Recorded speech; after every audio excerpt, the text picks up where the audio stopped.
Hare Krishna. Hare Krishna. Welcome to daily divine dose. इन दिनों हम डिस्कशन कर रहे हैं श्रीमद् भगवत गीता के माध्यम से अबाउट कर्म।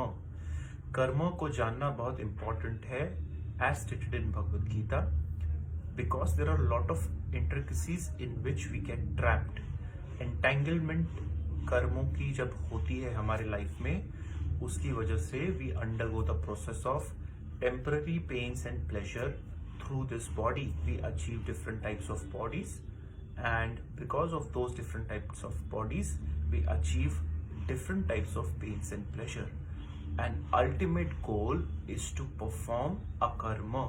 कैसे हम कर्म और विकर्म से बाहर निकलकर अकर्म तक पहुंचे, जहां पर हमारे कार्मिक रिएक्शंस हमें परेशान और सताना बंद कर दें। तो अब हम पहले तो लोगों के माइंड में ये क्वेश्चन है जिसे क्लियर करना पड़ेगा कि ऐसा क्यों नहीं है कि एक ही लाइफ में हमने अगर अच्छा किया तो उसका अच्छा रिजल्ट मिल जाए, अगर बुरा किया तो बुरा रिजल्ट मिल जाए, just in one life. Why do we have to go through so many lives? Transmigration of soul क्यों है? क्यों different types of bodies accept करनी है? क्यों ऐसा प्रोसेस बनाया गया है कि इस जन्म में अगर कोई कर्म किया तो वो 10 जन्म के बाद ही हमें अंडरगो करना पड़ सकता है?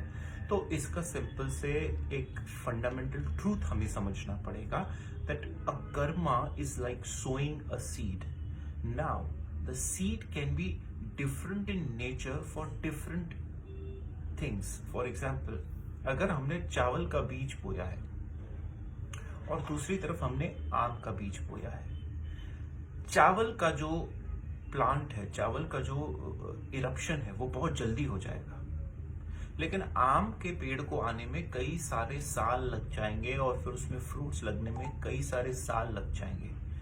क्यों? क्योंकि दोनों की जो सीड्स का नेचर है वो डिफरेंट है, और इस पूरे प्रोसेस को हम डिफाइन इसीलिए कर रहे हैं ताकि हम समझ पाए कि हमारे जो कर्म हैं वो भी बिल्कुल ऐसे ही हैं कि जैसे हमने एक बीज बो दी। अब जैसा नेचर होगा उस कर्म का, अगर उसका रिएक्शन इमीडिएट आने वाला हो तो इमीडिएट आ जाएगा, अगर उसका रिएक्शन आने में कई जन्म लगेंगे तो कई जन्म लग जाएंगे। Depends on the nature of Karma. For example, आपने रास्ते पर किसी से झगड़ा कर लिया, किसी को गाली दे दी, किसी से कोई मिसबिहेव कर दिया, तो उसका रिएक्शन इमीडिएट मिल जाएगा, वहीं पे आप झगड़ा कर लोगे, वहीं पे उसका भी रिएक्शन मिल जाएगा। या आपने किसी को ऐसे वर्ड्स कह दिए जो सामने वाले को गुस्सा आ गया, तो this is very immediate reaction that we get. लेकिन कुछ ऐसे कर्म होते हैं जिसका इमीडिएट रिएक्शन नहीं होता। वो इस साल में क्या हो सकता है, इस जन्म में नहीं बल्कि आने वाले 10-50 जन्मों बाद हमें मिले, वी डोंट नो।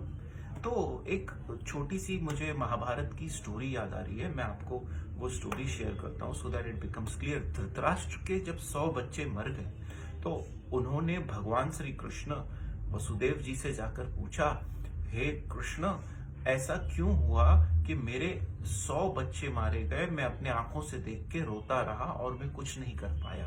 तब कृष्ण ने कहा कि धृतराष्ट्र, ये तुम्हारे 50 जन्म पहले एक कर्म है जिसका तुम्हें फल भोगना पड़ा। तुमने एक चिड़िया, एक पक्षी को मारने की कोशिश की, वो पक्षी तो उड़ गया लेकिन उसके 100 अंडे वहां पड़े थे, 100 बच्चे वहां पड़े थे जिनको तुमने मार दिया, और वो पक्षी पेड़ पर खड़ा होकर रो रहा था और कुछ नहीं कर पाया, इसलिए वो कर्म तुम्हें इस जन्म में भोगना पड़ा। तब धृतराष्ट्र ने भी यही क्वेश्चन किया, तो अगर मैंने वो 50 जन्म पहले ये कर्म किया था तो उसी जन्म में मुझे उसका फल मिल जाना चाहिए था, मुझे 50 जन्म वेट क्यों करना पड़ा? तब कृष्ण ने कहा, तुम्हें 50 जन्म तक पहले पुण्य करने पड़े, ऐसे पुण्य जो तुम्हें 100 बच्चों की प्राप्ति करवाए। वो जब तुम्हारे पुण्य फलीभूत हुए और तुम्हें 100 पुत्रों की प्राप्ति हुई, तब तुम्हारे उस पाप को भोगने की बारी आई जो तुमने वहां किया था। इसलिए तुम्हें 50 जन्म पहले अपने निकालने पड़े। अब देखिए, एक सुनने में तो लगता है जन्म, लेकिन इस जन्म में कितनी सारी सफरिंग्स आती हैं। जैसे ही हमें ये बॉडी मिल जाती है, मतलब automatically we are going to undergo the sufferings of old age, diseases and death. There is no point that needs to be debate about this कि हमको जब ये शरीर मिल गया तो दुख तो आना ही है, सफरिंग्स तो आनी ही है। पहले तो पैदा होते वक्त जब हम पैदा हुए उस समय इतनी कष्ट, इतनी पीड़ा, 9 मंथ्स तक हम अपने माँ के पेट में बहुत कष्ट में, तकलीफ में सहते रहे। उसके बाद वहां से हम बाहर आए, फिर दुनिया में जब बड़े हुए और फिर हम लोग को कभी ये डिजीज, कभी वो डिजीज, कभी ऐसी बीमारी, कभी वैसी बीमारी, इनको फेस करना पड़ता है।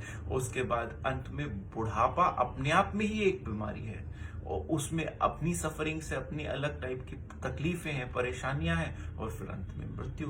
तो बर्थ मिलते ही ये 4 चीजें तो जुड़ जाती हैं, birth, death, old age and disease. अब इसके अलावा जो हमारी एडिशनल अलग अलग टाइप की कार्मिक रिएक्शंस हैं वो हमें सताते हैं। तो हमें अब समझना होगा, हमें बढ़ना होगा नेक्स्ट स्टेप की तरफ।